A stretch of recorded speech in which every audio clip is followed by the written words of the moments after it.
তো প্রিয় দর্শক, আসুন শুরুতে জেনে নেব আজকের আবহাওয়া সকাল থেকে কেমন থাকবে এবং সারাদিন কেমন থাকবে, আর কোথায় কোথায় ভারী বৃষ্টি, কোন কোন জেলায় হালকা থেকে মাঝারি বৃষ্টি, কোন কোন জেলায় রয়েছে দমকা হাওয়া বয়ে যাওয়ার সম্ভাবনা। বিগত কয়েকদিন ধরে এক ঘূর্ণাবর্তের প্রভাবে দক্ষিণ ভারতের চেন্নাই উপকূল এবং নেলোর এইসব জেলাগুলোতে এক দুর্যোগপূর্ণ আবহাওয়া সৃষ্টি হয়ে গেছে এবং যার প্রভাবে প্রবল ভারী বৃষ্টি এবং ঝোড়ো বাতাস বয়ে গেছে, যার প্রভাবে প্রচণ্ড ক্ষয়ক্ষতিও হয়েছে।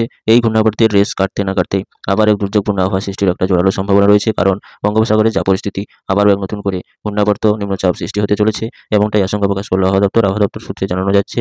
আবার এক নতুন করে নিম্নচাপ সৃষ্টি হচ্ছে, যার প্রভাবে এই নিম্নচাপটি যদি আরও জোরালো শক্তিশালী আকার ধারণ করে তা ঘূর্ণাবর্ত এবং ঘূর্ণিঝড়ে পরিণত হওয়ার সম্ভাবনা রয়েছে, যার প্রভাবে আবার এক দুর্যোগপূর্ণ আবহাওয়া সৃষ্টির জোরালো সম্ভাবনা রয়েছে। এই ঘূর্ণাবর্তটি যদি শক্তিশালী আকার ধারণ করে এবং তা উপকূলবর্তী জেলাগুলোর দিকে অগ্রসর হলে আবারও ঝোড়ো বাতাস এবং ভারী বৃষ্টির এক জোরালো সম্ভাবনা রয়েছে। এবং এই ঘূর্ণাবর্তটি কতটা শক্তিশালী হবে, কোন দিকে অগ্রসর হবে, তার আপডেট এই মুহূর্তে এখনও আবহাওয়া সূত্রে জানানো যায়নি। তবে ঘূর্ণাবর্তটি যদি শক্তিশালী আকার ধারণ করে এবং তার নতুন আপডেট পাওয়া গেলে আমরা অতি সত্বর তা জানিয়ে দেওয়ার ব্যবস্থা আমরা ভিডিওর মাধ্যমে জানিয়ে দেব। আপডেট জানার জন্য এই চ্যানেলটিকে সাবস্ক্রাইব করে রাখুন।